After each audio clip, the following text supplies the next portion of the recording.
Iya. Baik. Bismillahirrahmanirrahim. Biar cepat istirahat. Wabarakatuh. Alhamdulillah nahmaduhu wa nasta'inuhu wa nastaghfiruh wa na'udzu billahi min shururi anfusina wa min sayyiati a'malina may yahdihillahu fala mudilla lahu wa may yudlil fala hadiya lahu.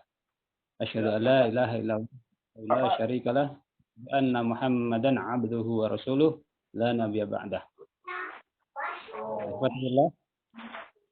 Alhamdulillah pada hari ini kita diberikan kesempatan untuk bersilaturahmi setelah sekian lama kita agak vakum ya, mungkin sekitar sebulanan ya Pak ya.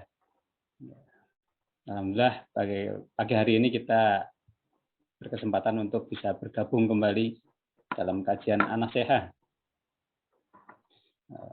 Adapun materi pada pagi hari ini, insya Allah akan disampaikan oleh Ustadz kita, Ustadz Abu Haris LC, ya, dengan tema cinta dunia, lupa akhirat.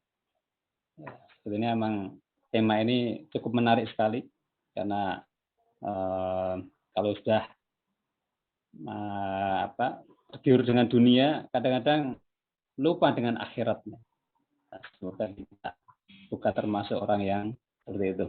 Dan untuk lebih jelasnya, insya Allah nanti akan disampaikan secara detail oleh Ustadz Bu Haris. Baik. Waktu dan tempat kami persilahkan. Sinyal kelihatannya. Baik, bismillahirrahmanirrahim. Saya ulangi, bismillahirrahmanirrahim. Alhamdulillahirabbil alamin. Ar-Rahmanir-Rahim. Alladzi khalaqal insana wal akwana bi quwwatihi al-'azim. Asyhadu an la ilaha illallah wahdahu la syarika lahu wa asyhadu anna Muhammadan 'abduhu wa rasuluh. Wa usalli wa usallimu 'ala nabiyil Mustafa Muhammad bin Abdullah wa 'ala alihi wa ashabihi wa man tabi'ahum bi ihsanin ila yaumiddin. Subhanaka la 'ilma lana illa ma 'allamtana innaka antal 'alimul hakim. Allahumma 'allimna ma yanfa'una wa zidna 'ilman tanfa'una bihi ya rabbal 'alamin. Rabbi shrah li sadri wa yassir li amri wahlul 'uqdatam min lisani yafqahu qawli. Amma ba'du fa inna asdaqal hadithi kitabullah wa khairal hadi hadi Muhammadin sallallahu alaihi wasallam. Wa inna syarral umuri muhdatsatuha fa inna kulla muhdatsatin bid'ah wa kulla bid'atin dhalalah wa kulla dhalalatin finnar. Baik, ikhwan fiddin wa akhwati fillah, arsyadinallahu wa iyyakum. Jamaah sekalian, bapak-bapak, ibu-ibu, saudara-saudaraku seiman Islam yang ada di komunitas Majelis Ilmu An-Nasihah. Alhamdulillah kita dipertemukan Allah Azza wa Jalla di dalam rangkaian hari-hari yang mulia di bulan Ramadan 1442 Hijriah. Dan hari ini kita memasuki hari yang ke-27 di bulan Ramadan 1442 Hijriah. Ya, maka Ramadan menyisakan beberapa hari ke depan, ya, 3 atau 4 hari ke depan. Maka ini jangan sampai kita melewatkan begitu saja, dan kita semoga memohon kepada Allah Azza wa Jalla agar diberikan kemudahan, agar diberikan kekuatan tetap istiqomah beramal saleh hingga akhir hayat kita nanti. Amin Allahumma amin. Dan kelihatannya ini kita berada di waktu-waktu yang kritis ini ya. Saya lihat ini wajah-wajah yang Masya Allah qiyamul lail semalaman ya, malam ke-27. Masya Allah. Ini kelihatannya wajah-wajah yang semalaman qiyamul lailnya 3 juz sampai 5 juz nih kelihatannya ya. Masya Allah, Masya Allah. Ya, jadi ini saya khawatir nanti untuk semuanya nih. Baik, kita percepat saja. Dan qadarullah, mohon maaf, saya nggak sempat membuat slide PowerPoint ya, karena saya baru dihubungi Pak Joko hari Jumat yang lalu ya Pak Joko ya. Sekitar Jumat malam itu ya. Tapi bismillah, hal-hal kulihal. Ya, baik. Ini merupakan tema pembahasan kita yang sangat penting sekali, urgen, yang krusial sekali ya, terkait dengan cinta dunia dan lupa akhirat ya. Ya, kita tahu bahwa dunia ini semuanya adalah fana ya. Allah Azza wa Jalla menciptakan dunia ini sebagai bagian dari fase kehidupan yang dilalui oleh setiap manusia, setiap hamba-hambanya. Ya, mulai dari fase alam arwah, fase alam rahim, fase alam dunia, fase alam barzakh, kemudian yang terakhir adalah fase alam akhirat. Inilah 5 fase kehidupan yang Allah Azza wa Jalla tetapkan dalam kehidupan seorang hamba. Dan dunia memiliki keunikan tersendiri dibandingkan dengan alam yang lainnya. Dunia ya dibandingkan dengan alam-alam yang lainnya yaitu, memiliki keistimewaan. Keistimewaannya yaitu apa? Yaitu kesempatan untuk kita berbekal, kesempatan untuk kita beramal. Sementara 2 alam sebelumnya dan 2 alam sesudahnya itu tidak ada lagi kesempatan untuk beramal. Ya. Dan di dunia juga diberikan kesempatan untuk memilih. Allah Azza wa Jalla berikan pilihan. Sementara di 2 alam sebelumnya tidak bisa ya kita memilih. Ya Allah ya di 2 alam sebelumnya misalnya di alam ruh alam rahim misalnya. Ya Allah saya tolong dilahirkan ya Allah pilih jadi orang Korea. Itu enggak ada ya itu. Semuanya ketetapan dari Allah. Ya Allah saya pengen jadi orang Jerman, jejer ngapeman misalnya. Itu enggak ada yang bisa milih itu. Ya. Ya Allah saya pengen jadi orang itu Inggris yang mancung ya. Kulitnya kuning dan seterusnya. Nah, ini yang terjadi ya, tidak ada kesempatan untuk memilih. Sementara di dunia keunikannya itu, dia bisa memilih dan beramal. Dan ini Allah Azza wa Jalla berikan itu. Ya, keunikan dunia yang lainnya adalah bahwa dunia ini ada bisa nampak di depan mata kita. Sementara di alam sebelumnya dan alam sesudahnya belum nampak di depan mata kita. Nah, ini satu keunikan dari dunia. Dan keunikan dunia yang lainnya diantaranya juga Allah Azza wa Jalla jadikan dunia ini sebagai tempat untuk kita bisa mendapatkan kenikmatan-kenikmatan duniawi. Ya, ini yang Allah Azza wa Jalla berikan juga bagi kita semuanya. Ya, syahwat dengan kita dihadirkan dalam kehidupan kita syahwat terhadap kecintaan terhadap dunia. Seperti firman Allah Azza wa Jalla, "Zuyyina lin-nasi hubbus syahawati minan nisa'i wal banina wal qanatiril muqantarati minadh dhahabi wal fiddati wal khailil musawwamati wal an'ami wal harth, dzalika mata'ul hayatid dunya wallahu 'indahu husnul ma'ab." Itu dalam surat Al-Imran ayat yang ke-14, posisi ayat halaman sebelah kanan, ayat kedua dari bawah, ya. Baik, ini Allah memberikan hiasan bagi kita ya terkait dengan dunia ini. Dan dunia ini diberikan oleh Allah Azza wa Jalla jadikan hiasan dalam kehidupan kita. Tentunya semuanya bukan tanpa tujuan. Ya, semuanya ada tujuan. Semuanya Allah Azza wa Jalla ciptakan sesuai dengan takaran yang luar biasa. Itulah kehidupan dunia. Ya, sebagaimana juga alam-alam yang lainnya. Ya. Dan apa yang terjadi dengan dunia ini?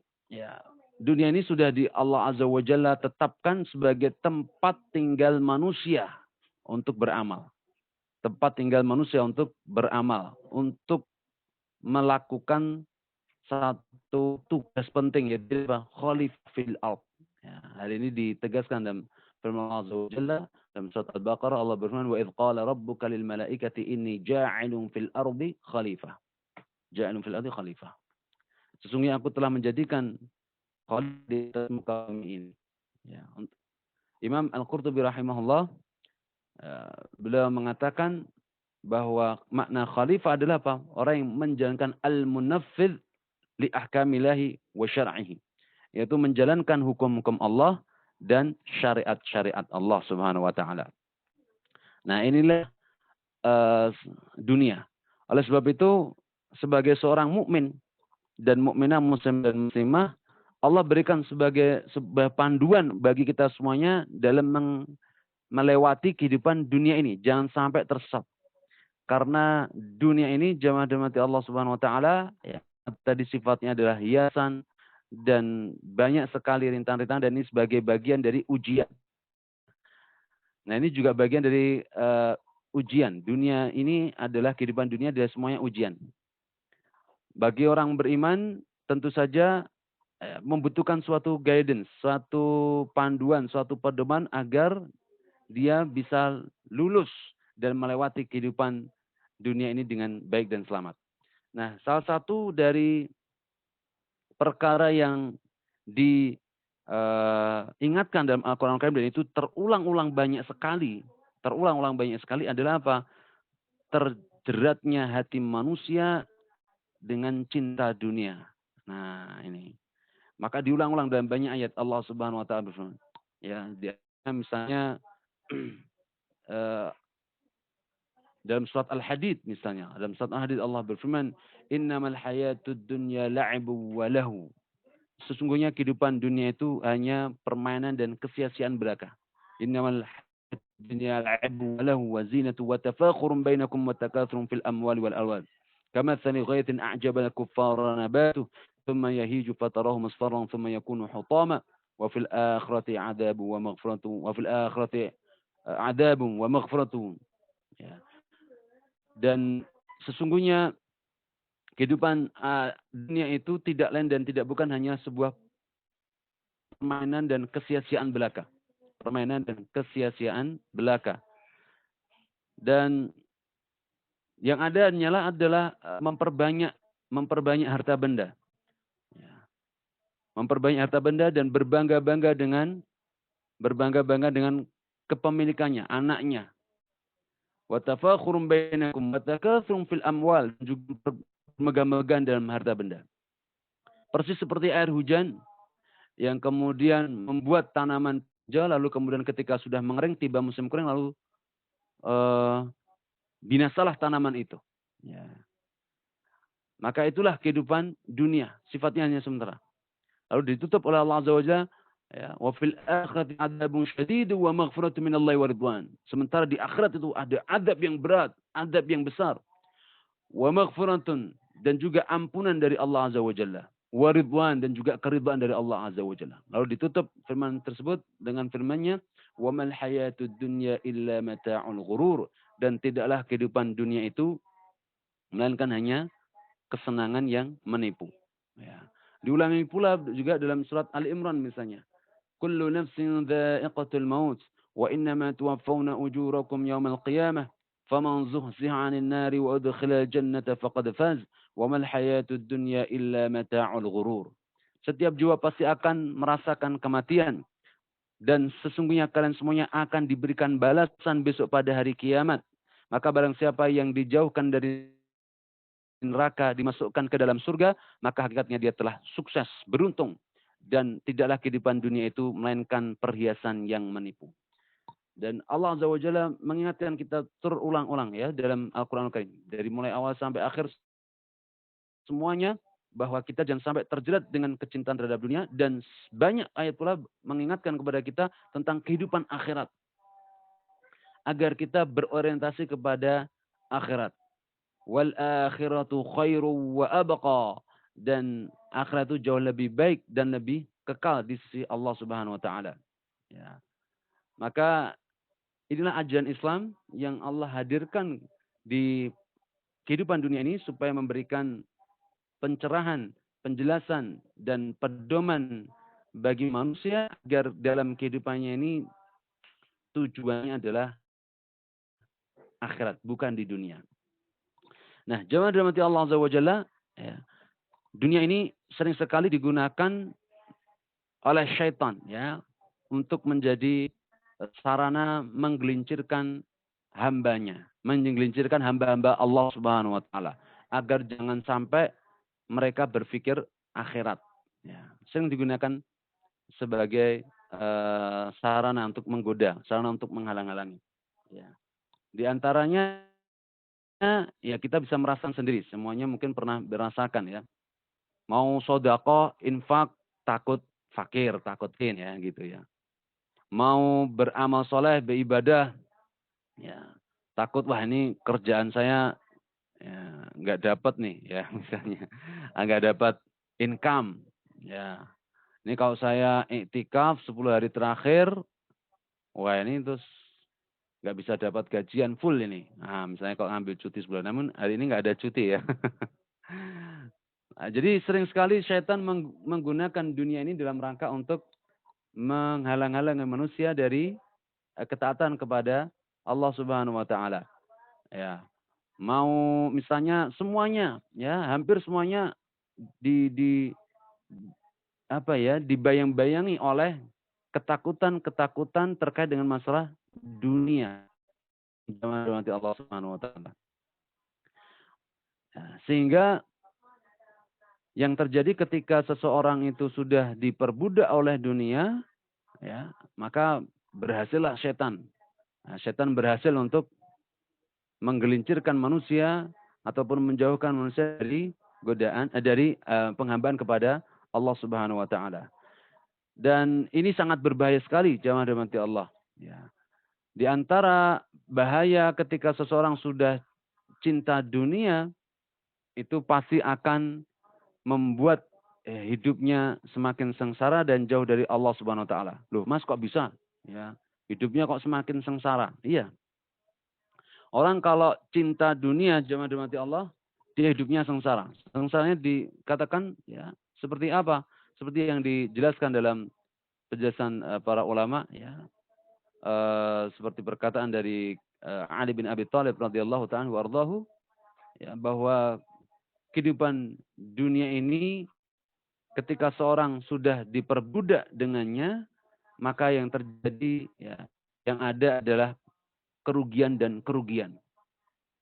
Ya, mari kita pikirkan sejenak ya, bahwa orang kalau sudah cinta dunia, jamaah dirahmati Allah, pasti dia akan lupa akhirat.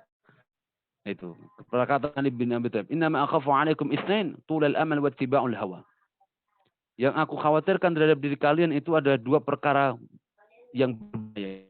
Tulul amal, panjangnya angan-angan.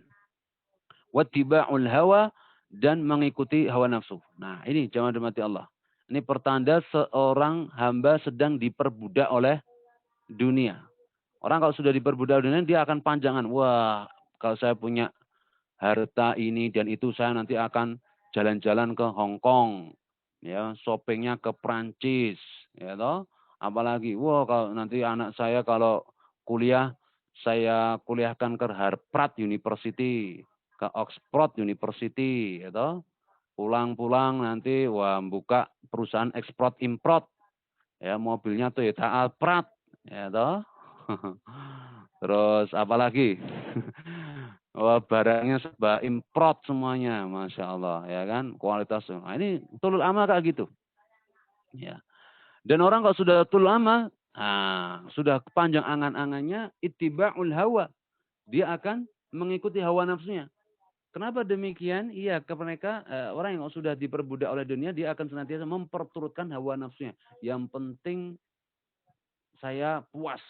Yang penting apa yang menjadi keinginan saya terwujud. Ya, nggak peduli bagaimana caranya. Akhirnya apa? Menghalalkan segala cara. Ya, yang halal jadi haram, yang haram jadi halal, dibolak-balik. Itu yang terjadi. Jamaah dirahmati Allah. Ya. Kalau orang sudah seperti ini, fa inna tulul amali yungsil akhirah. Sesungguhnya panjangnya angan-angan itu akan melupakan dia dari akhirat. Wa inna ittiba'al hawa yasuddu 'anil haq. Dan ketika dia sudah mengikuti hawa nafsunya, maka ini akan menjadi penutup, jalan penutup yang menghalangi antara dirinya dengan kebenaran. Nah, ini jangan dirahmati Allah. Ini bahayanya seperti itu. Ya, bahayanya adalah seperti itu. Jadi maka Al-Quran Al-Karim dan hadis-hadis Nabi Shallallahu Alaihi Wasallam mengajarkan kepada kita agar kita ini hidupnya jangan terhenti sampai dunia saja, namun harus melangkah ke depan, jauh ke depan. Targetnya itu bukan hanya dunia saja, namun targetnya itu akhirat. Nah, diingatkan, ya, dunia ini adalah sifatnya fana, akan binasa, dan dunia ini sifatnya adalah sementara. Ya, maka jangan sampai kita tertipu dengannya. Tujuan kita adalah akhirat. Maka jemaah dirahmati Allah, ya, sebagaimana sebuah bentuk gambaran ya, kita ini ibarat lagi mengadakan perjalanan. Kalau settingan awalnya mindsetnya itu kita ya hanya sampai di dunia saja, mereka kita tidak akan pernah sampai akhirat. Namun kalau mindset kita mengadakan perjalanan sampai ke akhirat, maka dunia pasti akan terlewatkan oleh kita. Ya. Bagaimana hari ini orang yang mau mengadakan perjalanan ya dari Jakarta ke Solo misalnya, wah, atau sebaliknya Solo ke Jakarta. Ya. Target kita tuh kalau berangkat perjalanan ya dari Solo ke Jakarta, ya. Bukan dari Solo sampai ke Cirebon, ya gitu. Maka yang terjadi ketika seseorang sudah mindsetnya udah sampai Cirebon aja, maka dia tidak akan pernah bisa sampai ke Jakarta. Begitu pula berbeda dengan orang yang mindsetnya rencananya sudah dari Solo sampai Jakarta pasti ngelewatin Cirebon, ya kan? Kecuali kalau jalurnya lain ya Pak ya.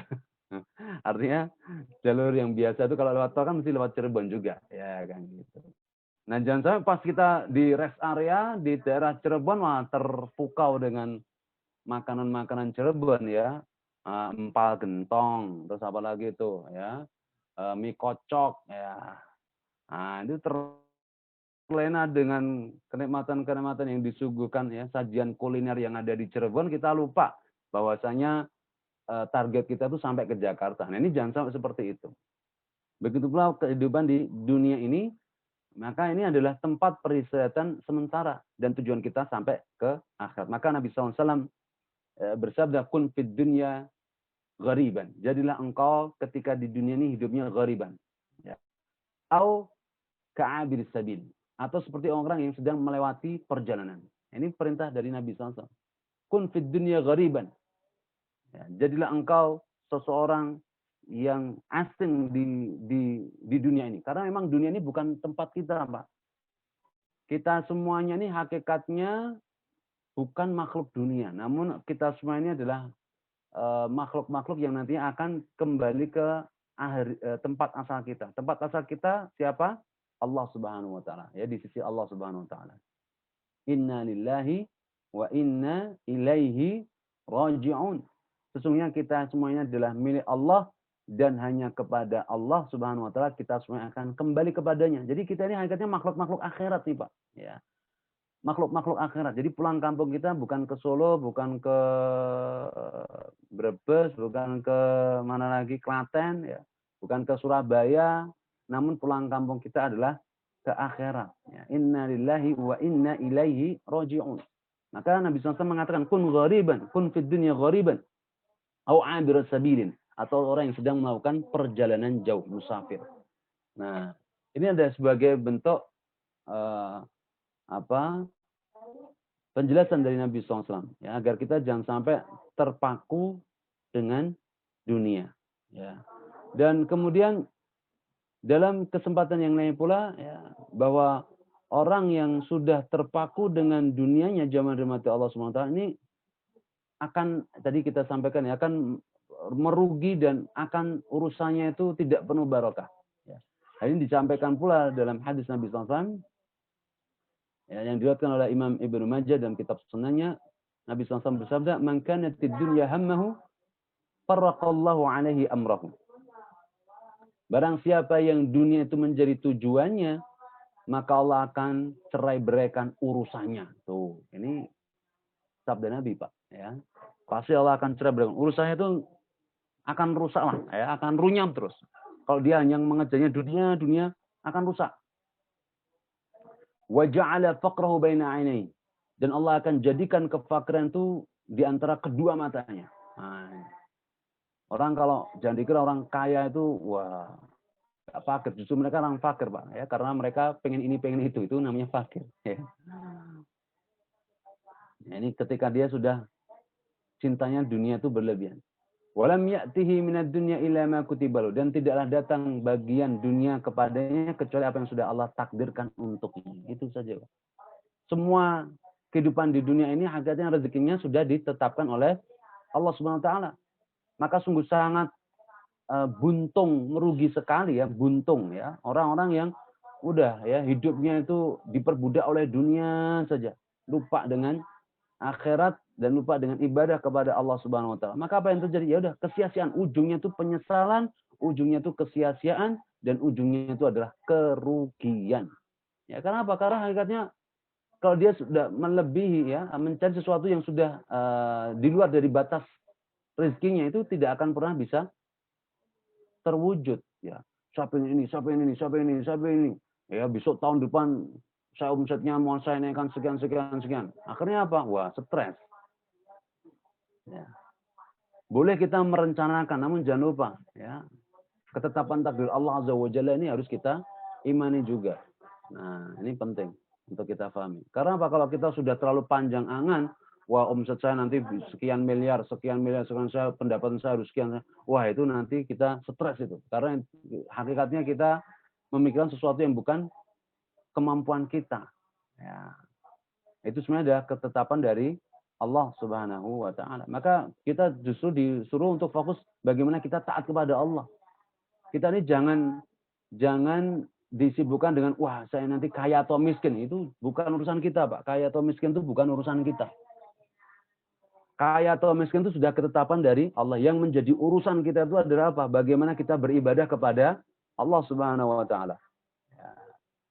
Kepada Allah Subhanahu wa taala. Ya karena kenyataannya adalah demikian. Ada orang yang sudah bekerja sekian tahun, banting tulang, peras keringat. Wow, bahasanya hiperbolik banget ya. Namun apa? Ya nggak kaya-kaya itu. Gitu ya. Nggak kaya-kaya. Karena apa? Memang sudah mentok. Rezekinya sudah ditetapkan oleh Allah Azza wa Jalla. Ya. Namun sebaliknya ada seseorang yang belum pernah bekerja, lahir cepat langsung kaya. Ada atau tidak? Ada. Karena anak tersebut dapat warisan dari ayahnya. Ya. Coba, ini kan bagian dari gambaran kehidupan di dunia ini seperti ini. Semuanya adalah ketetapan dari Allah Subhanahu wa taala. Maka janganlah kita terlalu terforsir dengan kehidupan duniawi kita. Ya, mohon maaf ya banyak orang-orang yang pengennya motivasinya bagus. Mas saya kalau sudah kaya nanti saya akan bantu dakwah Mas. Saya akan juga bantu dalam sisi pendanaan dakwah, pendanaan jihad, pendanaan bla bla bla gitu ya. Namun hakikatnya apa? Ya salah besar. Yang terjadi adalah apa? Orang tersebut nggak pernah nongol dalam dakwah, nggak pernah nongol dalam perjuangan membela Islam, nggak pernah nongol dalam, nggak pernah hadir dalam seruan-seruan Islam. Ya karena itu, jangan itu. Beribadah kepada Allah itu nggak harus nunggu kaya, tidak. Nggak nunggu harus kita punya dunia ini, dunia itu, tidak. Ya. Beribadah kepada Allah itu hanya membutuhkan apa? Keikhlasan dan kejujuran.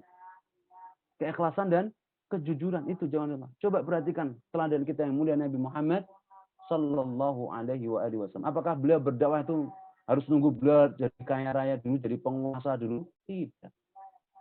Ya. Meskipun tetap beliau memikirkan pendanaannya, ya, namun tidak mesti harus kaya raya. Ya, tidak mesti harus kaya raya, tidak.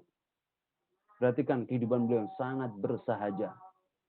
Dari sisi fasilitas hidup sangat jauh dari kemewahan-kemewahan kekaisaran Romawi dan Imperium Persia pada saat itu. Nabi SAW disebutkan dalam sebuah hadis dari Umar bin Khattab radhiyallahu anhu, ya, dari Anas bin Malik, maaf, dari Anas bin Malik radhiyallahu anhu, ya, suatu ketika Umar bin Khattab masuk ke tendanya Rasulullah Muhammad sallallahu alaihi wasallam. Ya. Dan mendapati Nabi SAW tertidur di atas tanah, hanya beralaskan satu helai kain, sehingga ketika beliau bangun ada bekas-bekas kerikil, bekas-bekas ya pelepah-pelepah kurma yang menempel di punggung dan di leher beliau. Masya Allah. Lalu kemudian Umar bin Khattab menangis, ya Rasulullah, anta Rasulullah, ya, engkau ada seorang utusan Allah. Kenapa kondisimu seperti ini? Sangat jauh dari Imperium Romawi, sangat jauh dengan kekaisaran Romawi dan juga Persia. Lalu Nabi Muhammad SAW bersabda, "Ama tarda ala hada ya Umar?" Ya, tidakkah engkau ridha dengan ini wahai Umar? Lahumud dunya wa lana al-akhirah. Bagi mereka dunia yang fana ini dan bagi kita adalah kehidupan akhirat. Nah, ini coba. Bagi kita adalah kehidupan akhirat. Ini yang lebih baik untuk kita. Kita mempunyai kekayaan di akhirat, dan bagi mereka kekayaan dunia yang sifatnya hanya fana ini. Ya. Ini merupakan sebuah bentuk gambaran bagaimana Nabi Shallallahu Alaihi Wasallam ya, memberikan pelajaran penting bagi kita agar hidup di dunia ini ya jangan nunggu kaya. Hidup itu harus disibukkan dengan ibadah kepada Allah Azza wa Jalla. Ya, disibukkan dengan pelayanan untuk Islam, disibukkan untuk pelayanan untuk kaum muslimin. Apa yang sudah kita berikan, kontribusi apa yang sudah kita berikan untuk Islam dan kaum muslimin. Ya. Dan memberikan kontribusi pada Islam dan kaum muslimin nggak mesti harus nunggu kaya, tidak. Para sahabat-sahabat orang fakir, namun mereka luar biasa kontribusinya terhadap Islam, luar biasa. Ya. Bilal bin Rabah radhiyallahu ta'ala. Ya, beliau seorang fakir, fuqara sahabat, keturunan budak.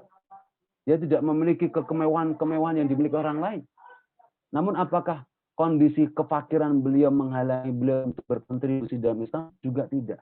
Nah, justru berlomba-lomba untuk memberikan kontribusi terbaik untuk Islam, ya, meskipun dia fakir. Ya kan, sampai beliau menjadi prestasi yang luar biasa yang dicatat dalam sejarah Islam, beliau sebagai muadzinnya Rasulullah Muhammad Sallallahu Alaihi Wasallam, dan terompah Bilal, ya, tandanya terdengar di surganya Allah Azza wa Jalla saat Nabi SAW melaksanakan perjalanan Mi'raj. Ya, Masya Allah, ini prestasi. Begitu pula sahabat yang lain, seperti contohnya siapa? Rib'i bin Amir. Rib'i bin Amir radhiyallahu anhu seorang fuqara sahabat dari kalangan Madinah, di Madinah. Ya, fuqara sahabat Madinah. Namun prestasinya luar biasa. Dia menjadi seorang negosiator ulung dalam sebuah peperangan, yaitu perang Qadisiyah antara kaum muslimin dengan Persia. Wah, ini jawaban dari Allah. Ya, jadi banyak di sana pelajaran-pelajaran penting bahwa ketika kita mau beribadah kepada Allah, memberikan kontribusi nyata dalam Islam, itu tidak mesti harus nunggu kaya. Sekali lagi, kaya dan miskin itu bukan urusan kita. Urusan kita adalah fokus kita bahwa kita berada di koridor ibadah kepada Allah Azza wa Jalla. Wa ma khalaqtul jinna wal insa illa liya'budun. Nah, disinilah jemaah dirahmati Allah, Islam hadir mengarahkan kita supaya kehidupan kita ini di akhirat. Ya. Dan kelemahan, ya, di antara bahaya lagi seseorang itu diperbudak oleh dunia, jemaah dirahmati Allah, dia akan rendah. Ya, dia akan rendah martabatnya. Orang kalau sudah diperbudak oleh dunia, Pak, itu rendah martabatnya itu. Ya. Harga dirinya pun rendah. Ya. Secara pas dia mensejajarkan harga dirinya itu hanya dengan keuntungan-keuntungan duniawi. Ya. Wani piro, bayar piro, wah gitu ya. Nah, itu kan rendah sekali. Ya. Aku mau ngaku ini kalau kamu bayar aku sekian, wah kan gitu. Jadi rendah. Oh, kamu harganya cuma segitu ya, 200 juta, 1 juta. Oh, gua beli loh, gitu ya. Misalnya gitu. Rendah. Ya, sangat rendah sekali. Maka dijamin Allah Azza wa Jalla tadi, ya, dalam hadis Nabi SAW, wa ma atadun illa ma kutiba lahu. Ya, sejatinya apa yang datang kepadanya, ya, tidak datang kepadanya dari urusan dunia ini, bagian dunia ini, melainkan apa yang sudah telah Allah takdirkan. Ya, kalau sudah Allah takdirkan, ya udah itu. Ya. Maka seorang hamba yang senantiasa cinta dunia, dia sangat rendah sekali, ya, karena hanya bisa dihitung dengan hitungan-hitungan. Ya. Maka perhatikan jawaban dari Allah, ya, bagaimana Islam mengangkat derajat orang manusia itu dengan apa? Dengan kecintaannya terhadap akhirat. Derajat seorang hamba itu meningkat ini berbanding lurus dengan kecintanya dengan akhirat.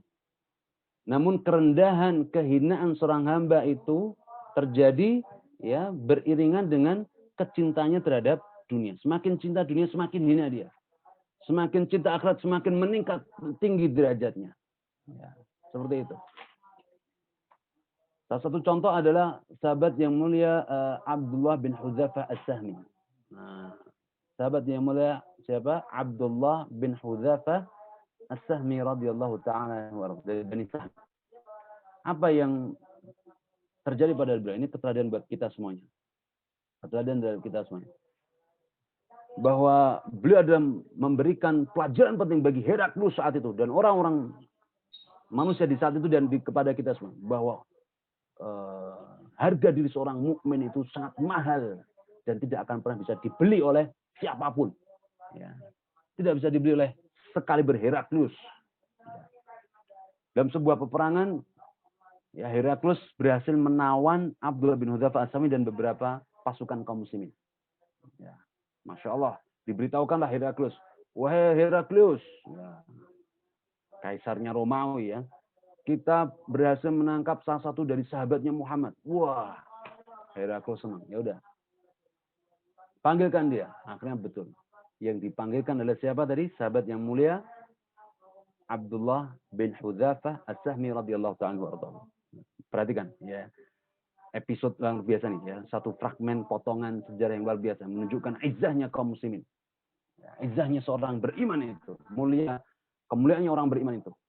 Derajat yang tinggi dimiliki oleh orang beriman. Satu itu Abdullah bin Hudzafah As-Sahmi dalam kondisi tertawan, terborgol tangannya, terikat kakinya, direndahkan serendah-rendahnya. Allahu Akbar. Nasallallahu alaihi wasallam ya. Kita semuanya bisa memahami ya, sedikit visualisasi orang kalau sudah tertawan itu, Masya Allah. Ya, sangat dihinakan betul Pak, sangat dihinakan.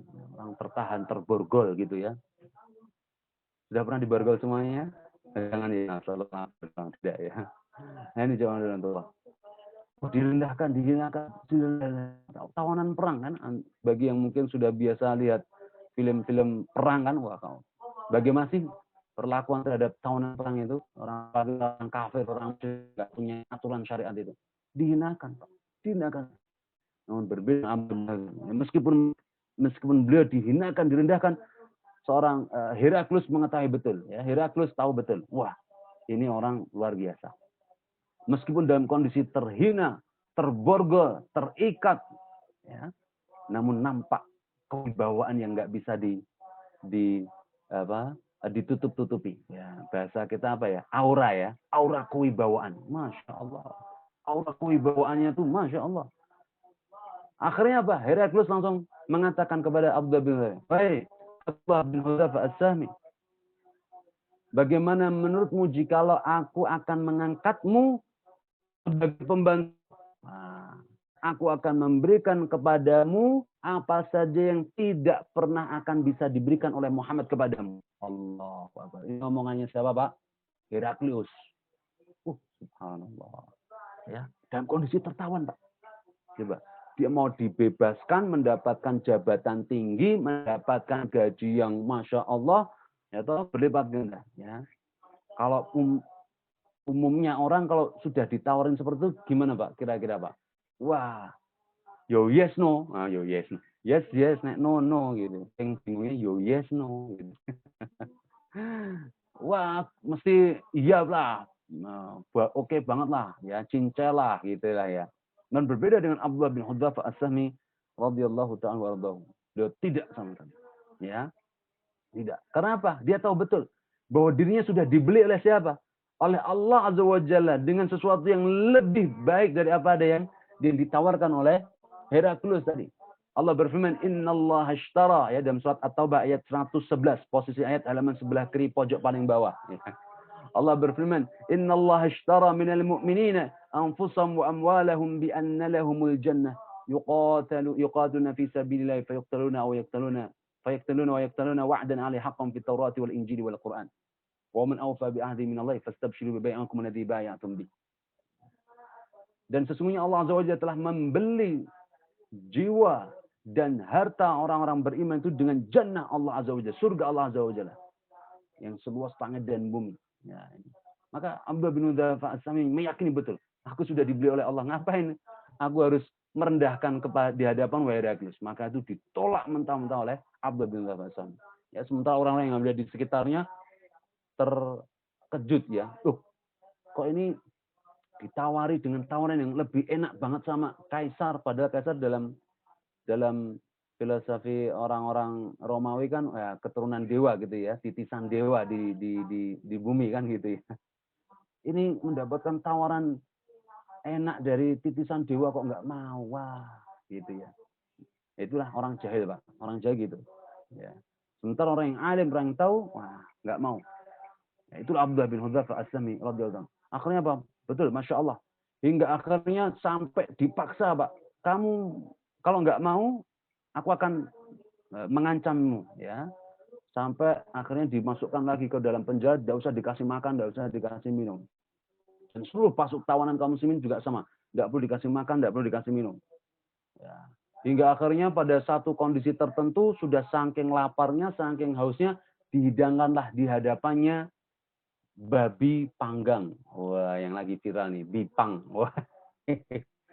Ya, babi panggang, ya, ditambah minuman arak. Wah, minuman khamr yang Masya Allah. Ya, nikmat itu, ya dalam saat itu minuman yang paling top markotop di zaman Heraklius, disuguhkan di hadapan Abdullah bin Hudzafah As-Sahmi.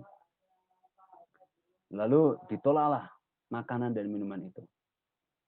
Lalu utusan dari Heraklius berkata kepadanya, "Wahai Abdullah bin Hudzafah As-Sahmi, bukankah ajaranmu, agamamu menyuruhmu untuk makan dan minum seperti ini dalam kondisi kelaparan darurat seperti ini? Kalau tidak kamu mati." Wah, ini jangan nanti Allah. Orang kalau imannya nggak kuat, jangan Allah itu ya pasti makan dan minum itu. Oh iya ya, darurat nih ya. Ad-darurat tubihul mahdhurat. Wah, kedaruratan membolehkan sesuatu yang dilarang. Wah, akhirnya makan betul tuh. Nah, bahkan malah aji mumpung rukhsah, mumpung darurat, habisin sekalian. Nah, ini bahaya. Inilah menunjukkan orang-orang yang tidak jujur iman, Pak. Tidak punya firasat. Ya. Orang mukmin itu harus punya firasat. Memang secara hukum seperti itu. Ini darurat. Namun firasat iman itu harus kita miliki. Saya tahu.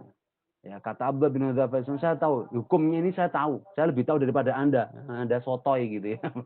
Sok tahu lo gitu ya. Aku orang Islam, aku yang tahu tentang hukum ini. Ya memang diperbolehkan aku makan dan minum makanan babi, minuman ini khamr dalam kondisi darurat, apalagi ya sudah sekian hari tidak makan, tidak minum. Namun aku tahu, inilah firasat orang mukmin, Pak. Aku tahu ini ada makar kalian. Ya. Ini ada bagian dari makar kalian agar menjauhkan diriku dari Allah Subhanahu wa taala. Maka tidak dimakan, tidak diminum. Lebih baik aku mati, langsung bertemu dengan Allah Azza wa Jalla. Mati dalam kelaparan, mati dalam kehausan. Sementara kelaparan dan kehausan itu betul-betul dalam ketaatan kepada Allah Azza wa Jalla, daripada saya harus hidup dengan mendapatkan kehinaan, kerendahan karena makan barang yang haram yang kalian suguhkan. Allahu Akbar. Luar biasa. Nah, inilah Pak, ketegaran seorang yang memiliki keimanan yang cinta terhadap akhirat. Akhirnya apa, jamaah dirahmati Allah Subhanahu wa taala? Banyak sekali ceritanya, nggak panjang, singkat kata singkat cerita. Ya, akhirnya Heraklius memohon kepada Abdullah bin Hudzafah As-Sahmi. "Wahai Abdullah bin Hudzafah As-Sahmi, bolehkah aku mencium keningmu?" Ya, Masya Allah. Ya, itu sebagai bentuk apa? Penghormatan. Sebagai bentuk penghormatan ya. Karena engkau adalah sahabat Nabi Muhammad, ya, dan engkau memiliki jiwa yang besar, kuat iman. Demi dalam rangka untuk menjaga Islamnya. Ya, luar biasa. Salut. Jadi penghormatan yang luar biasa dari Heraklius. Ini orang kaya ini istimewa. Istimewa. Maka Heraklius pengen istilahnya mendapatkan keberkahnya untuk mencium kening Abdullah bin Hudzafah As-Sahmi, salah satu dari sahabat Nabi Muhammad Sallallahu Alaihi Wasallam. Saat itu Abdullah bin Hudzafah juga cerdas. Emang lo siapa lo? Wah gitu ya. Kamu tidak ada apa-apanya ya. Namun ini terjemahan bebasnya aja ya. Namun akhirnya Abdullah bin Hudzafah As-Sahmi secara cerdas dengan satu syarat. Engkau boleh mencium keningku dengan satu syarat. Apa itu? Engkau juga harus membebaskan seluruh tawanan-tawanan kaum muslimin. Masya Allah. Akhirnya Heraklius pun menyepakati ya hal itu. Baik, engkau bisa memegang kata-kataku, kata Heraklius. Akhirnya betul. Heraklius mencium kening Abdullah bin Hudzafah As-Sahmi radhiyallahu anhu, dan kemudian dibebaskannya seluruh tawanan kaum muslimin, dan akhirnya Abdullah bin Hudzafah As-Sahmi ya bersama tawanan kaum muslimin tiba di kota Madinah, langsung disambut oleh Amirul Mukminin Umar bin Khattab radhiyallahu ta'ala anhu. Ya, dan Umar bin Khattab pun juga mencium kening Abdullah bin Hudzafah As-Sahmi radhiyallahu ta'ala anhu. Sungguh ini luar biasa, jemaah. Inilah jemaah, sebuah pelajaran penting. Orang akan meningkat derajatnya itu bukan karena kemewahan dunia, bukan karena dia kaya. Dan orang itu rendah bukan karena dia miskin atau fakir, tidak. Namun ketinggian derajat seseorang itu ketika dia cinta dengan akhirat, cinta dengan Allah Azza wa Jalla. Dan rendahnya seorang hamba itu ketika dia tunduk dan diperbudak. Nah, ini jemaah dimati Allah Subhanahu wa taala. Ini sebuah cerminan teladan. Nah, oleh sebab itu lalu apa cara yang tepat agar kita bisa hidup di dunia ini dengan selamat? Ya. Bagaimana kita bisa menjalankan hidup dunia ini dengan selamat dari jebakan yang berupa cinta dunia ini? Wah, ini yang tadi sudah kita sampaikan bahwa cinta dunia ini senantiasa dijadikan sebagai senjata syaitan untuk memperdaya hamba-hamba yang beriman. Maka bagaimana cara kita selamat, sukses, ya, dunia dan akhirat dan dunia, ya. Maka resepnya cuma satu, agar kita tidak terkena penyakit cinta dunia ini, yaitu zuhud, bersikap zuhud, ya, az-zuhdu. Nabi SAW dalam sebuah hadisnya bersabda, izhad fid dunya yuhibbukallah. Bersikap zuhudlah engkau terhadap dunia ini, maka Allah akan mencintaimu. Wazhad fima 'indan nas yuhibbukan nas. Dan bersikap zuhudlah engkau, ya, terhadap apa yang dimiliki oleh manusia itu. Niscaya manusia akan mencintaimu. Ini rumus dari Nabi Muhammad sallallahu alaihi wasallam. Lalu apa itu yang dimaksud dengan zuhud, jamaah dimati Allah?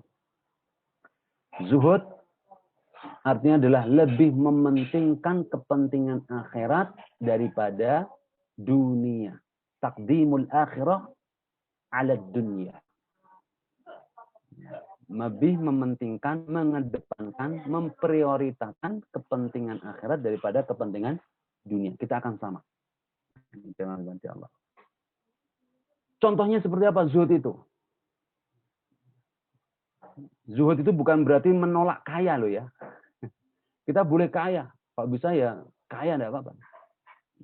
Abdurrahman bin Auf itu kaya. Utsman bin Affan itu kaya. Ya. Namun kekayaan yang dimiliki itu semuanya untuk akhirat. Nah, gitu ya. Orang miskin pun juga demikian. Seperti tadi yang kita contohkan, Ribi bin Amir, Abdullah bin Hudzaifah As-Sami, Bilal bin Rabah, ya, Ammar bin Yasir, para sahabat-sahabat yang mungkin miskin. Namun semuanya potensi yang Allah hadirkan, potensi yang Allah titipkan dalam dirinya ini, semua digunakan untuk kepentingan akhirat, kepentingan di sisi Allah Subhanahu wa taala. Itu maksud daripada zuhud. Ya, izzat fid dunya. Nabi Muhammad SAW juga demikian. Seluruh potensi yang dimiliki dirinya dan keluarganya itu untuk kepentingan akhirat. Ya. Suatu ketika Rasulullah SAW menyembelih seekor kambing, ya, seekor domba, ya. Lalu kemudian meminta kepada istri beliau, Ibunda Aisyah radhiyallahu taala anha wardaha, untuk membagikannya. Membagikan daging tersebut.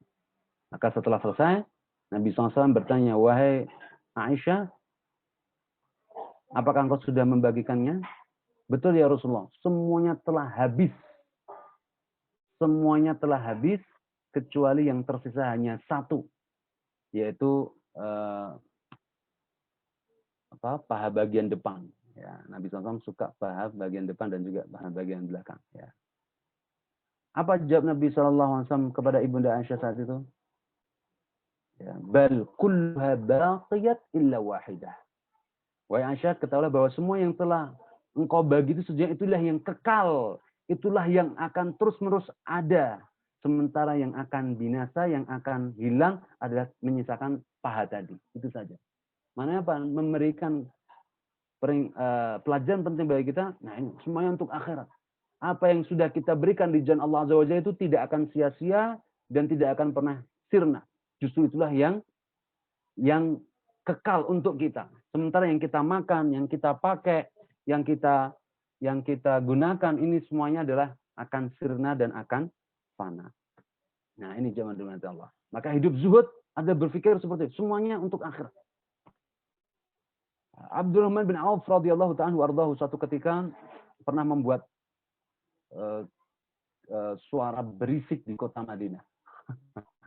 Suara berisik di kota Madinah. Ya, ini setelah wafatnya Rasulullah sallallahu alaihi wasallam. Ya, Abdurrahman bin Auf. Sampai Ibunda Aisyah radhiyallahu anha dari rumah beliau bertanya, "Ayu baji hada?" Suara berisik apa ini? Ya, kok sampai menggemparkan kota Madinah saat itu. Lalu salah satu dari pembantu beliau memberitahukan, wahai ibunda, ya, wahai Ummul Mukminin, suara berisik itu adalah suara kereta kudanya Abdurrahman bin Auf. Ya. ada 7 kereta kuda. Mungkin bahasa hari ini apa ya? Kontainer gitu ya. Kontainernya Abdurrahman bin Auf yang baru datang dari Syam, negeri Syam. Dia baru melakukan perjalanan bisnis ke Syam, negeri Syam. Ya, daerah Damaskus. Maka saat tiba kembalinya dari negeri Syam sampai di kota Madinah, apa yang beliau lakukan? Itu semua adalah harta benda hasil dari perniagaan beliau di Syam. Semuanya adalah hasil dari perniagaan beliau di Syam. Langsung beliau bagi menjadi 2. Allahu Akbar. 7 kereta kudanya tadi dibagi menjadi 2. Ya. Setengahnya untuk fuqara masakin orang-orang Madinah, fuqara masakin Madinah dan sekitarnya, dan setengahnya untuk mencukupi kebutuhan ummahatul mukminin.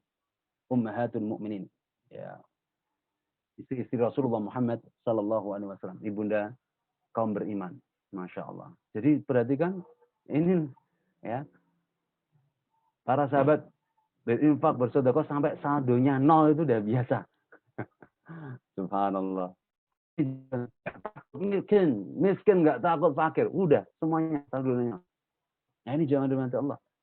Ya. Itu namanya zuhud. Ya. Itu namanya zuhud.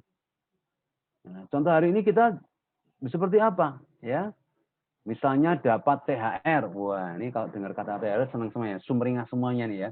Wah, THR-nya berapa nih? Mau minta berapa? Sebutkan saja. Wah, 2M, 2 miliar. Wah, coba 2 miliar Pak. Kalau sekarang ini bapak-bapak sekalian ini dan ibu-ibu sekalian ini, kalau di hadapan kita disuguhkan 2M, kira-kira apa yang terbesit dalam benak kita? Wah, ya tanggung melaku no Mas, ya toh, neng Hongkong, Singapura, ya toh, baju baru lah, nginep neng hotel ke bintang 7 lah, ya toh, Mas, pokoknya ada macam-macam ya toh. Ini, namun orang yang zuhud, 2 miliar ini untuk apa? Ya, kalau kita untuk makan itu semuanya akan hilang jadi kotoran. Ya, apa yang kita pakai akan usang, apa yang kita pakai juga akan rusak. Ya. Maka sebagai orang yang berpikiran zuhud, dia berpikiran yang sangat strategis. Itu apa? Dia berpikiran sedekah. Ya. Walaupun dia mau mengambil, yang mengambil sesuai kebutuhannya aja. Selebihnya untuk akhiratnya. Nah, ini jamaah dirahmati Allah. Itulah hidup orang zuhud seperti itu. Ya. Ibrahim bin Adham, rahimahullah, seorang abid, ya, orang ahli ibadah, seorang ahli hikmah di zamannya. Ya. Ibrahim bin Adham, rahimahullah, suatu ketika beliau mendapatkan panggilan seruan jihad fisabilillah, dalam suatu perperangan. Ibrahim bin Adham adalah orang yang zuhud, dan beliau juga kondisinya sangat ngepres, ya, bisa dibilang miskin lah, nggak kaya. Maka apa yang terjadi jamaah dirahmati Allah Azza wa Jalla, saat itu bertanya, ya, kepada pasukan, komandan pasukan, berapa bekal yang harus disiapkan oleh seorang pasukan untuk mengikuti peperangan jihad ini. Maka dikabarkan kepada beliau 4 dinar. 4 dinar. 1 dinar itu sekitar 4/4 gram emas. Ya. 1 gram emas sekarang berapa Pak? Ada yang tahu? 1 jutaan, ya enggak? Ya, tahun hari ini kalau kita konversikan 1 gram emas itu 1 juta. Nah, kalau 4 dinar berarti berapa tadi? Kalau kita konversikan ke rupiah, ya. Jadi 1 dinar itu ada 4/4 gram emas. Berarti kalau 1 dinar ada 4 juta. Taruhlah hitungannya kita genapkan aja lah ya. 5 juta gitu lah ya. 1 dinar 5 juta. Karena terdiri dari 4/4 gram emas. 5 juta. Misalnya. Dikali 4. Jadi berapa Pak? Halo, selamat teman-teman. Nggak bisa jawab, nggak boleh pulang nih. Ini perlu harus banyak kuis-kuis nih kelihatannya nih. Ini wajah-wajahnya udah mulai sayu semua ini. Karena kelamaan qiyamul lail semuanya nih ya. Masya Allah, tabarakallah. Semalam berapa juz Pak? Pak Barka berapa juz Pak? Mesti 5 juz Pak Barka ya. Masya Allah. Pak Pur wah malah lebih banyak lagi Pak Pur ini. Biasanya 1 malam 3 juz lanjut. Ya, 3 juz di awal waktu yaitu tarawehnya 3 juz, qiyamul lailnya jam 2-nya itu 3 juz juga. Betul ya Pak Ure? Nah ini Masya Allah. Oke, jadi kembali lagi 4 dinar. Berarti dibutuhkan oleh Ibrahim bin Adham yaitu bekal sebanyak berapa juta kalau dikalikan ke rupiah, berarti 5 juta kali 4, 20 jeti. Nah, 20 jeti. Allahu Akbar. 20 jeti, Pak. Sementara kehidupan Ibrahim bin Adham adalah kehidupan yang sangat miskin, bisa dibilang gitu. Dan beliau tidak masuk dalam kategori pasukan yang digaji oleh pemerintahan Islam pada saat itu. Ya, pemerintahan Islam pada saat itu. Dia memang relawan, mengajukan diri untuk ikut serta dan berjihad fisabilillah dan nggak mau digaji. Ya, nggak mau digaji. Luar biasa, Pak. Pak Nanang tentara kan. Jadi gajinya kan 2M ya, Pak ya. Ini Ibrahim bin Adham sewan jihad. Wah, nggak perlu digaji. Maka dia pengen mengumpulkan diri. Dan akhirnya, nah, singkat kata singkat cerita, dia minta memohon kepada Allah Subhanahu Wa Taala. Ini, Masya Allah ya, ini orang yang soleh. Dia berdoa kepada, ya Allah, izinkan aku untuk turut serta dalam jihad fisabilillah ini ya Allah. Untuk membela agamamu ya Allah. Membela kaum muslimin ya Allah. Dari serangan orang-orang kafir dan orang-orang musyrikin pada zaman itu. Maka betul jamaah-jamaah Allah Azza wa Jalla. Ya, ini luar biasa. Doa yang jujur. Doa yang tulus. Dijabai oleh Allah Subhanahu wa taala. Akhirnya betul ada seseorang yang datang langsung menghampiri Ibrahim bin Adham. Wahai Ibrahim bin Adham, aku mendengar engkau ingin pergi berjihad dan engkau tidak punya bekal. Ya betul wahai saudaraku. Maka terimalah ini sedikit dariku. Semoga bermanfaat untukmu. Langsung orang tadi langsung pergi gitu aja. Naik kudanya, ketoprak. Udah siang masanya, pikirannya langsung ketoprak ya. Jam-jam segini itu jam-jam kritis ya kan. Lihat kanebo ya tuh kayak kebab ya kan. Lihat kecoa kayak kurma. Lihat apa lagi ya? Lihat apa penghapus, wah ini kayak manisan. Karet kayak bihun. Karet kayak bihun ya. Halusinasi ya kan. Allah musta'an. Nah, akhirnya betul zaman dibantu Allah, Ibrahim bin Adham menerima tadi sekantong, nggak tahu isinya apa. Betul Pak, giliran dibuka Pak, kantong itu ya isinya ada sekitar lebih dari 4 dinar. Ya, Allahu Akbar. Lebih dari 4 dinar. Subhanallah. Ya. Ada 10 dinar ya, lebih. Ini pada yang berapa sih? 4 dinar. Wah, berarti rezeki nomplok ya enggak? Rezeki nomplok. Apa yang dilakukan oleh Ibrahim bin Adham ini tadi? Masya Allah. Ibrahim bin Adham mengambil 4 dinarnya dan 6 dinarnya disodakohkan. Allahu Akbar. Ini zuhud Pak. Luar biasa. Ini zuhud. Seperti ini. 6 dinarnya disodakohkan. Cukup bagiku ini kebutuhan 4 dinar untuk jihad fisabilillah, untuk beribadah kepada Allah. Jihad. Sudah. Allahu Akbar. Ini jamaah dirahmati Allah Subhanahu wa taala. Ya, hidup zuhud seperti ini. Ya.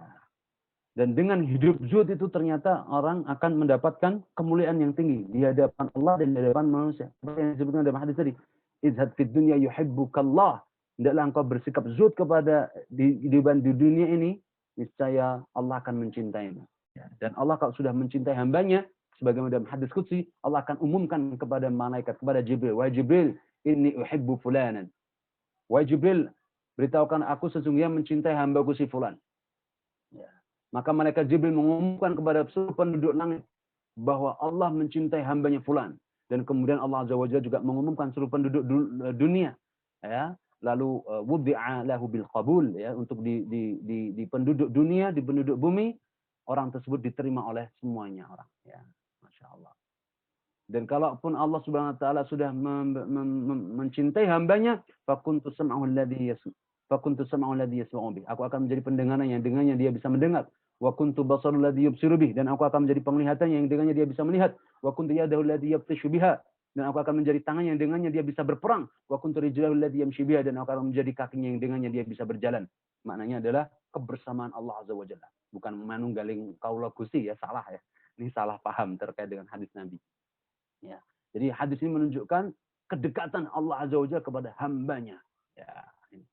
Dan kemudian zuhud ya, terhadap apa yang dimiliki manusia. Ya, yang manusia lagi apa heboh, sekarang punya ini, punya itu. Nah, kita santai saja, nggak perlu mengejar tren hari ini. Wah, trennya hari ini lagi ngapain, Mbak? Hari ini tren punya apa hari ini? Punya mobil baru, tren punya motor baru, tren punya ini pokoknya terkait dengan masalah dunia. Trennya ini orang zuhud tidak terlalu menggubris. Ya. Maka apa yang terjadi? Dia akan dicintai oleh manusia. Ya, sebagaimana Rasulullah SAW dan juga para sahabatnya ridwanullah, seperti Abdullah bin Hudzaifah Az-Zamidani, sampai sekali berheraklius pun ya, menaruh rasa hormat yang setinggi-tingginya, salut yang setinggi-tingginya untuk Abdullah bin Hudzaifah Az-Zamidani radhiyallahu anhu. Baik. Dan yang terakhir jemaah rahmati Allah azza wajalla, ya, ketika seseorang sudah terkena duniawi, hakikatnya ini menjadi penyebab kemunduran umat ini. Ya, umat Islam kenapa hari ini tertinggal, kenapa hari ini termarginalkan, kenapa umat Islam hari ini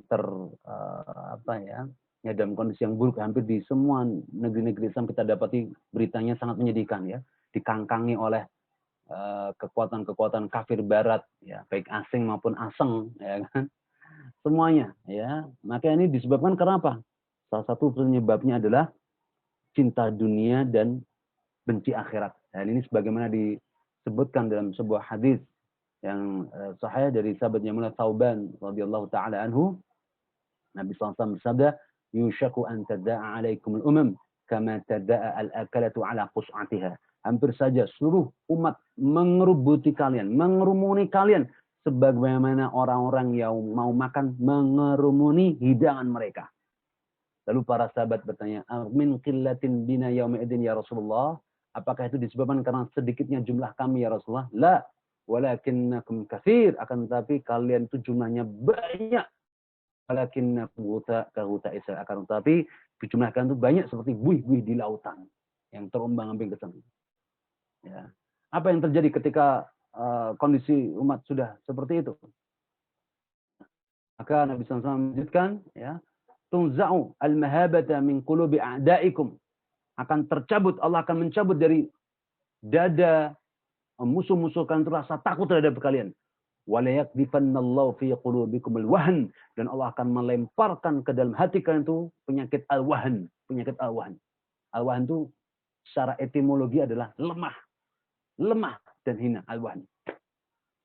Lalu kemudian sahabat berkata, "Wa mal wahnu ya Rasulullah?" Apa yang dimaksud dengan al-wahnu itu ya Rasulullah? Kelemahan apa ya Rasulullah? Penyakit wahn itu penyakit apa ya Rasulullah?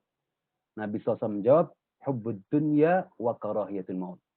Cinta dunia dan benci kematian. Disebutkan kematian ini maksudnya adalah akhirat. Benci dengan akhirat.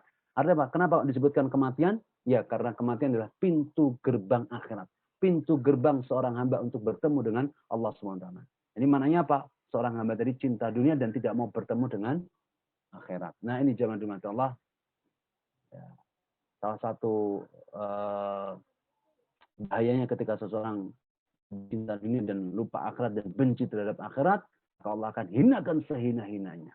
Maka solusi kita hari ini zaman dimati Allah adalah bersikap zuhud dan semakin menancapkan kecintaan kita terhadap akhirat. Ya. Maka kita tutup dengan perkataan dari Ali bin Abi Thalib, ya, fa inna dunya darul bala, sesungguhnya dunia ini adalah negeri ujian. Tabiat dunia ini adalah negeri ujian. Wa innal akhirata darul jaza, dan sesungguhnya akhirat itu adalah negeri balasan, negeri untuk mendapatkan gaji upah dari Allah Azza wa Jalla. Ya. Fad dunya wallat mudbiratan, sementara dunia itu semakin hari semakin berpaling dan menjauh dari kita. Betul atau tidak? Iya, semakin berpaling. Ya. Ketika umur kita bertambah, semakin meninggal kita jauh. Wa innal akhirata atiyatun muqbilah, dan sementara negeri akhirat itu akan datang kepada kita, menjumpai kita. Nah, kita semakin menjauh dari dunia dan semakin dekat dengan akhirat, ya. Umur kita, ajal kita, ya, mengantarkan itu semuanya.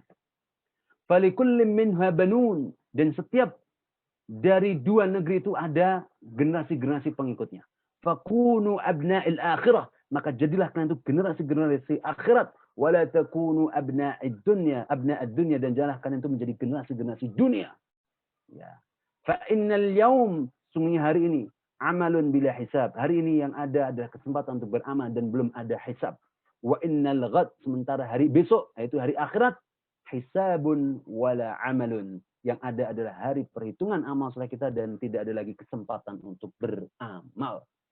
Maka jangan dengan Allah Azza wa Jalla, ini sebuah kata-kata yang luar biasa dari Ali bin Abi Thalib radhiyallahu anhu untuk memotivasi kita semuanya agar kita betul-betul fokus akhirat oriented. Fokus untuk kemudian beribadah kepada Allah Azza wa Jalla, mendedikasikan, memberikan dedikasi terbaik, persembahan terbaik untuk Allah Azza wa Jalla. Apa yang kita miliki? Qul inna salati wa nusuki wa mahyaya wa mamati lillahi rabbil alamin. Katakanlah, sesungguhnya salatku, ibadahku, hidupku dan matiku untuk Allah Rabbul Alamin. Maka ini harus ditunjukkan. Semua potensi yang kita miliki, kecerdasan kita, kekuatan kita, kekayaan kita, ya, jiwa harta kita semuanya harus dipersembahkan untuk Allah Azza wa Jalla, berkontribusi ya di jalan Allah Subhanahu wa taala. Ya, untuk izul Islam wal muslimin, untuk kemenangan Islam dan muslimin. Dan inilah jamaah Allah, jalan yang bisa menyelamatkan kita dari perangkap-perangkap iblis, perangkap-perangkap setan. Di antara perangkap-perangkap setan itu adalah kecintaan kita terhadap dunia. Maka tinggalkanlah dunia itu.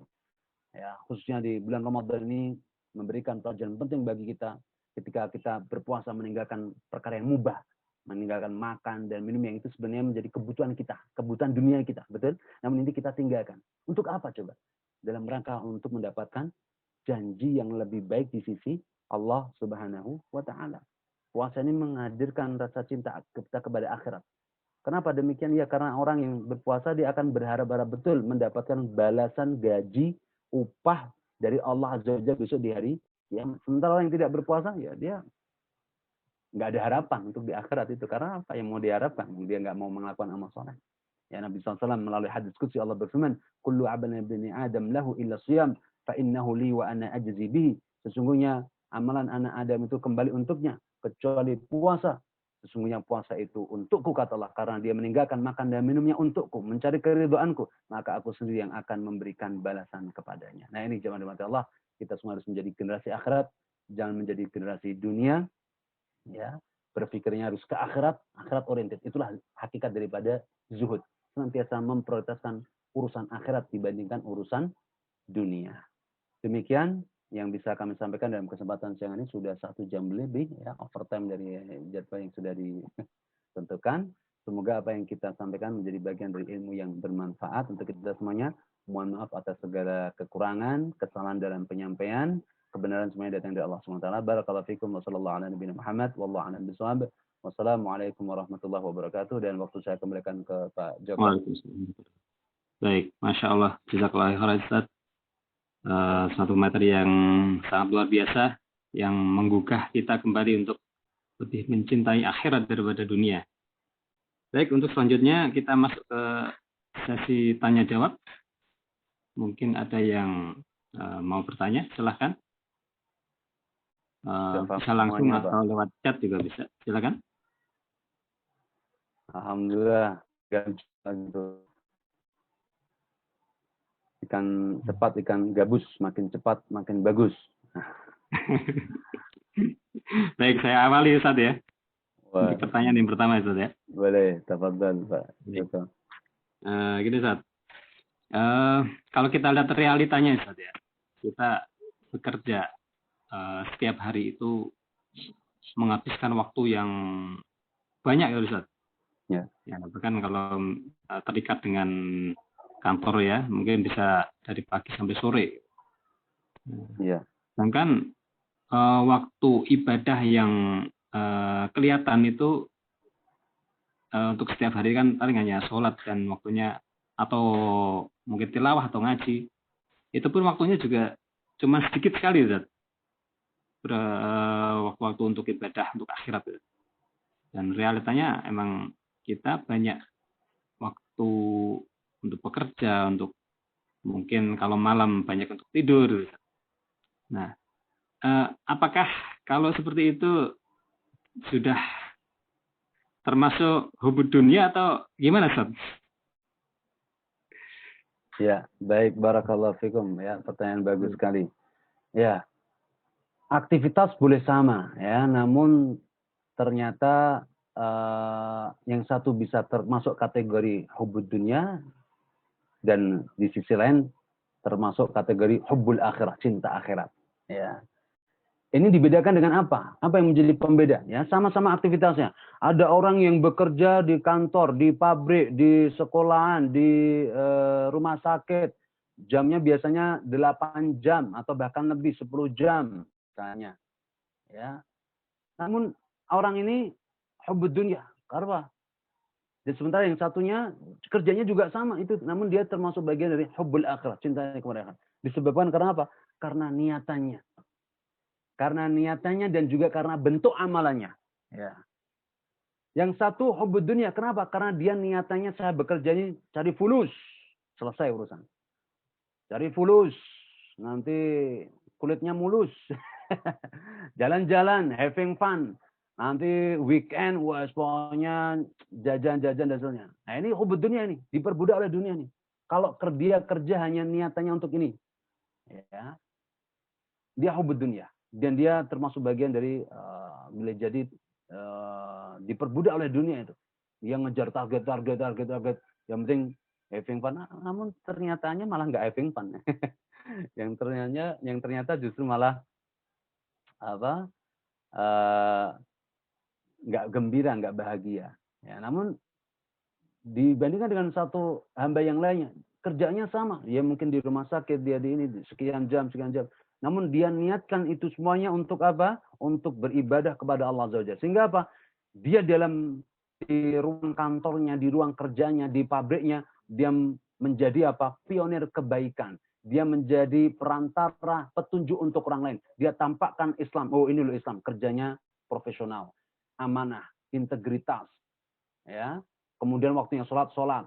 Ya kan? Semuanya tidak ada yang terdolimi. Ya, ini kan bagian dari syariat Islam. Semuanya syariat Islam. Dia terapkan syariat Islam itu. Syariat menghindari dari kezaliman, syariat ghish, menipu, ya, syariat rishwah dan seterusnya. Ini bagian menjalankan syariat Allah Azza wa Jalla di dalam tempat kerjanya itu. Maka dia akan mendapatkan bagian dari hubbul akhirah. Dan kemudian ketika dia mendapatkan gajinya itu pun juga dia gunakan untuk izul Islam wal muslimin. Dia bagi. Ya, sebagaimana Salman Al-Farisi radhiyallahu anhu, dia setiap harinya itu membagi kebutuhannya menjadi 3. Yang satu untuk dirinya, yang satu untuk fakir miskin, ya, sepertiga untuk dirinya, sepertiga untuk fakir miskin, dan sepertiganya untuk kaum muslimin, ya, untuk kepentingan kaum muslimin. Nah, ini.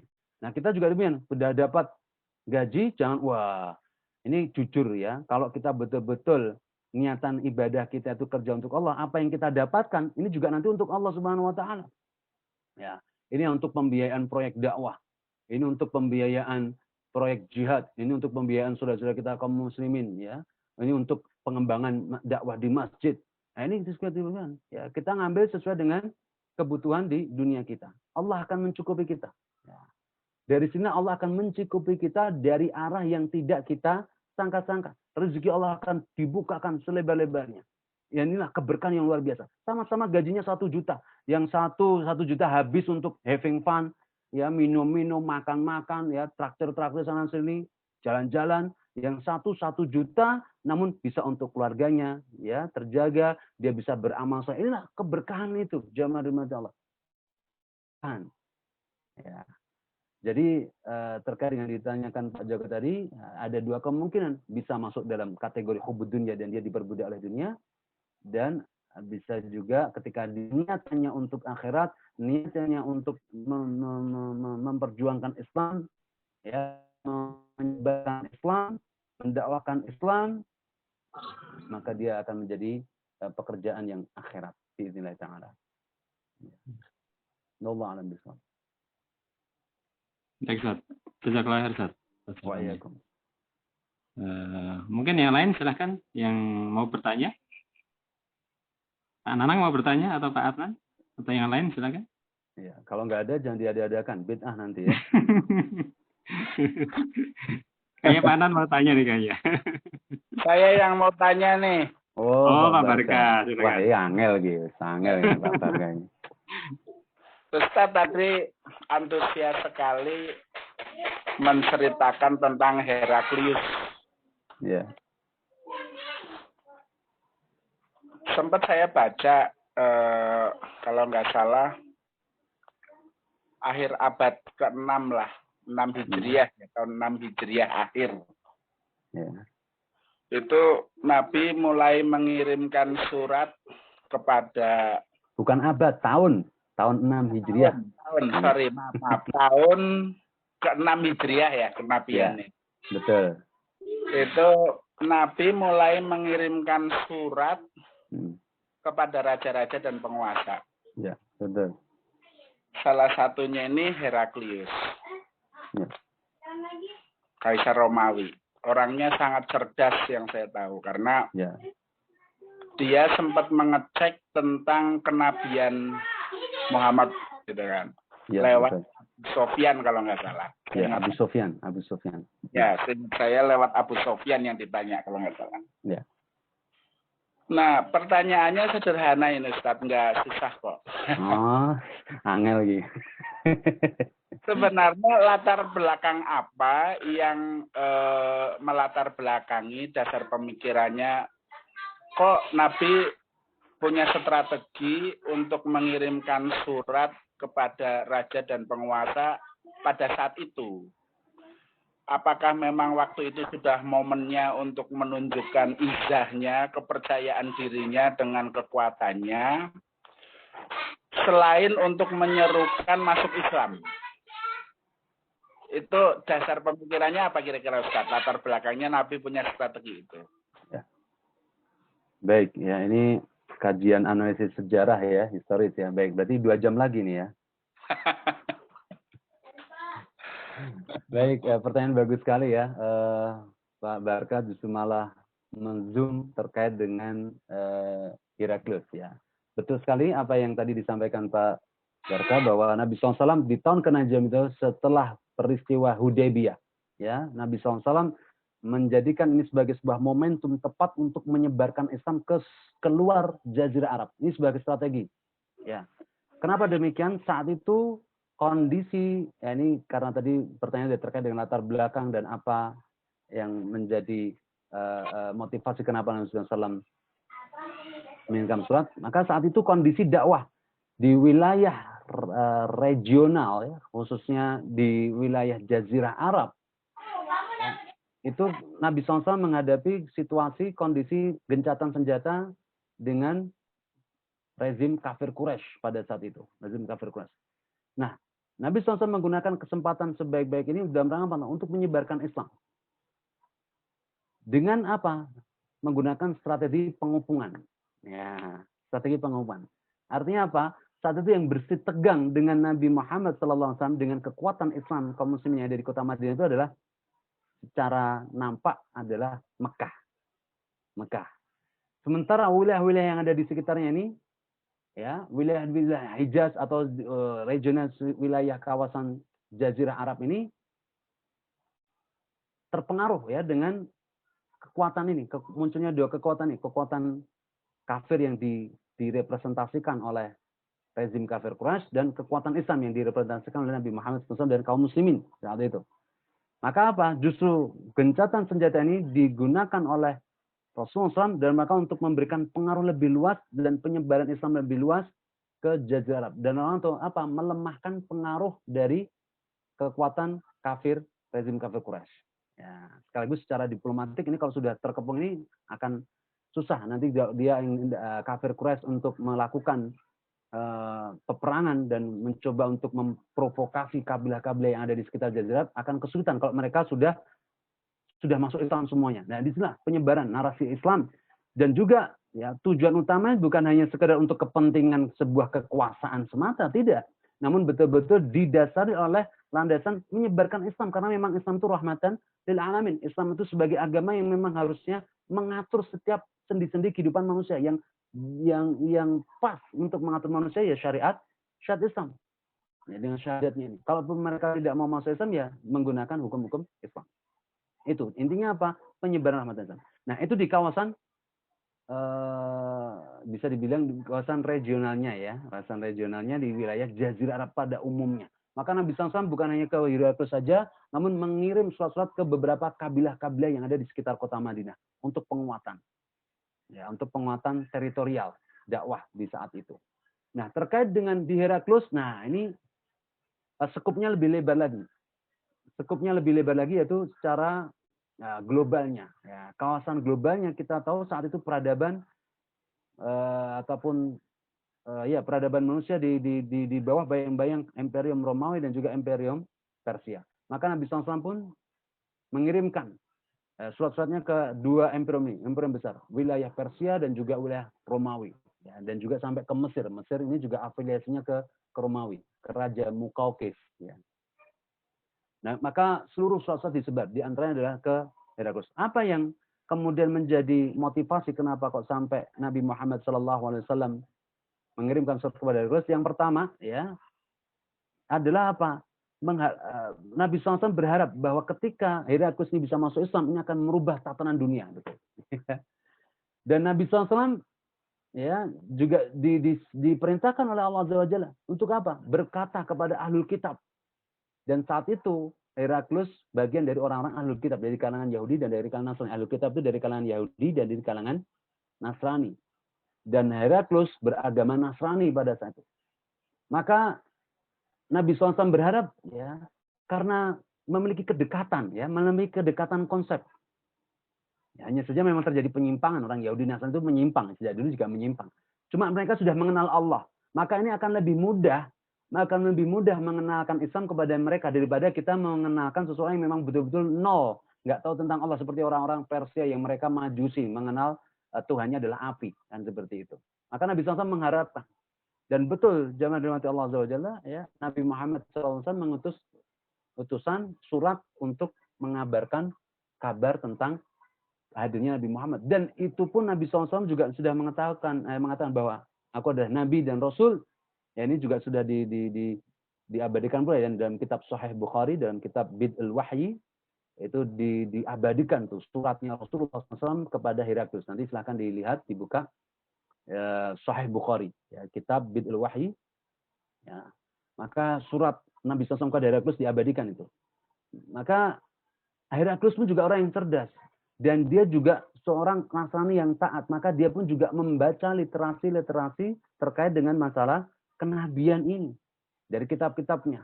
Dan apa yang dia yakin itu persis sama setelah di cross check, diverifikasi dengan tadi ya disebutkan dengan Abu Sufyan, ya. Ketika sudah menerima surat itu, Heraklus lalu memerintahkan kepada salah satu pengawalnya, tolong datangkan kepadaku utusan dagang orang Arab. Dan saat itu yang menjadi utusan dagang orang Arab itu adalah saudara Nabi SAW sendiri, pamannya Nabi SAW, yaitu Abu Sufyan. Lalu Heraklus mencoba untuk cross check, apakah benar ada orang yang di negeri Anda mengaku menjadi Nabi? Iya benar. Apakah benar dia dari anak yatim? Iya benar. Apakah benar dia adalah senantiasa berkata jujur? Ya, Abu Sufyan menjawab, iya benar. Dia adalah Al-Amin, dia adalah yang paling bisa diberikan amanah. Apakah benar pengikutnya adalah sebagian besar dari kalangan rakyat jelata? Iya benar. Apakah benar hari ini mereka diusir dari negerinya? Dia diusir dari negerinya? Iya benar, saat ini dia sudah pindah ke Thayyibah, negeri Thayyibah yaitu Madinah. Masya Allah, hampir saja Heraklus saat itu mau masuk Islam, jangan dibantu Allah. Cuma para uskup-uskup ataupun pendeta-pendeta yang ada di situ, ya, menghalanginya. Jangan. Nah, maka di sini jemaah dirahmati Allah bahwa tujuan adalah surat menyurati itu diantaranya adalah menyebarkan Islam, mengabarkan bahwa apa yang dibawa oleh Nabi Muhammad SAW itu bukan suatu hal yang baru, namun meneruskan risalah Nabi Isa alaihissalam, meluruskan pemahaman-pemahaman sesat yang dipahami oleh orang-orang Nasrani dan juga orang-orang Yahudi. Nah, inilah latar belakang kenapa Nabi Muhammad SAW mengirimkan surat kepada Heraklus dan juga kepada penguasa-penguasa negeri yang lainnya. Dan analisa yang kedua yang bisa kita ambil dalam kajian Sirah Nabawiyah, bahwa Nabi SAW ketika mengutus surat utusan itu menunjukkan apa? Ya, persis seperti dikabarkan dalam surat Al-Fatah, Inna fatahna laka fatham mubina. Perjanjian Hudaybiyah yang mana poin-poinnya itu dalam kasat mata kita, dalam logika manusia itu dikatakan sebuah bentuk kezaliman terhadap Nabi Muhammad dan kaum muslimin, namun sejatinya Allah Azza wa Jalla melihat sisi lain, yaitu ini sebuah kemenangan. Kemenangan terkait apa? Kemenangan terkait dengan eksistensi keberadaan ya daulah Islamnya yang dipimpin oleh Nabi Muhammad sallallahu alaihi wasallam secara politik. Ini ada sebuah kemenangan politik. Ya. Maka saat itulah ketika Nabi SAW sudah mendapatkan legitimasi politik, ya, pengakuan politik dari rezim kafir Quraisy itu, ya, yang sebelumnya kan dianggap sebuah entitas yang tak dianggap gitu ya. Muhammad itu siapa gitu ya. Namun ketika terjadi perjanjian Hudaybiyah ini, duduk sama rendah, berdiri sama tinggi. Ya, ini pengakuan. Inilah halnya sebuah pengakuan, Pak. Hari ini kan ya seperti Palestina hari ini kan pengakuan kemerdekaan kan susah ya. Tidak diakui ya, meskipun mereka berdaulat, meskipun mereka berupaya untuk berdaulat tetap saja tidak diakui ya, bahkan petanya sudah mau dihapus dari peta dunia, yang ada adalah negara Israel Raya kan gitu. Nah, kembali lagi dalam kisah tadi, maka satu kesempatan besar ataupun kesempatan emas untuk kemudian bisa mengundang ataupun menyebarkan Islam kepada orang lain karena memiliki sebuah legitimasi politik. Nah, maka Nabi SAW berani lalu mengirim surat-surat ke Heraklius, ke Kisra, ke Mukaukis, karena sudah memiliki kekuatan politik yang sudah legitimate gitu ya, yang sudah kemudian diakui oleh seantero jazirah di wilayah kawasan jazirah pada saat itu.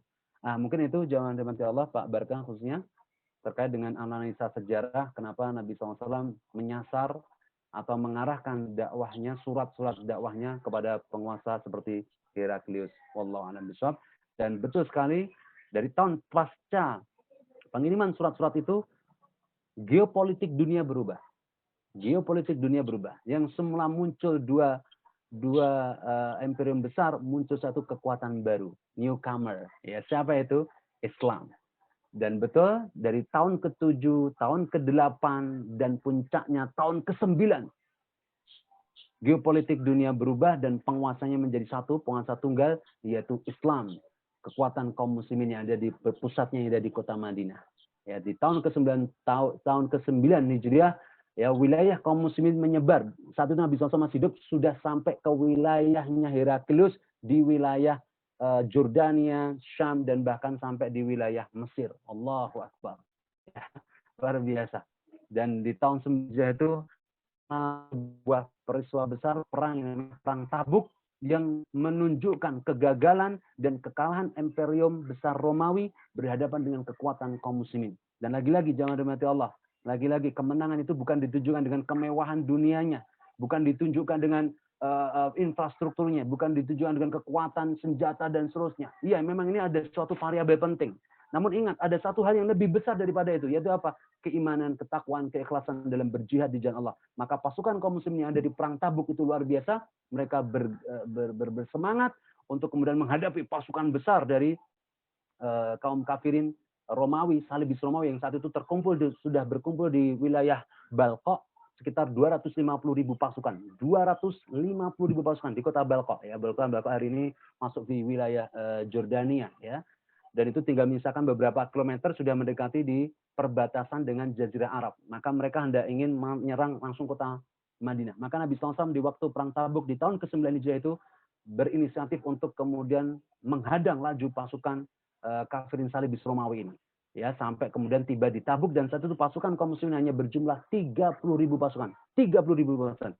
Ini adalah jumlah pasukan terbesar yang pernah ada di sejarah peperangan Rasulullah Muhammad Sallallahu Alaihi Wasallam. 30.000 pasukan. Jadi masih jauh ya. 30.000 melawan 250.000. Ya, ibaratnya 1 banding 80 orang. Ya, atau lebih. 1 banding 80 orang. Dan alhamdulillah apa yang terjadi? Kaum kafirin Salibis Romawi gentar, takut. Dan akhirnya mereka mundur dari perang dan tidak terjadi peperangan. Allahu Akbar. Maka satulah muncul kekuatan tunggal ya geopolitik dunia yaitu kekuatan Islam. Allah. Jadi seperti itu Pak Barkah. Allah dan membahas masalah sejarah panjang nanti jadinya. Oke. Baik. Gimana Pak Barkah? Sudah azan Iya. zuhur ya. Baik, Ya, kita baik. cukupkan sekian. Terulah, ini waktunya sudah menunjukkan waktu sholat ya. Alhamdulillah, kajian pada siang hari ini bisa kita simpulkan bahwa dunia merupakan tempat manusia untuk beramal. Bahaya cinta dunia itu akan membuat hidupnya menjadi sengsara. Dan target kita itu adalah untuk kehidupan akhirat, yaitu surga. Semoga kita bisa bersama bertemu di surganya Allah Subhanahu wa taala. Amin. Baik, Ustaz, jazakallah khair atas materi yang telah disampaikan. Kurang lebihnya mohon maaf. Insyaallah lain kali kita semoga bisa bertemu kembali. Baik, kita tutup dengan doa kafaratul majelis. Subhanakallahumma wa bihamdika asyhadu an la ilaha illa anta astaghfiruka wa atubu ilaik. Assalamualaikum warahmatullahi wabarakatuh.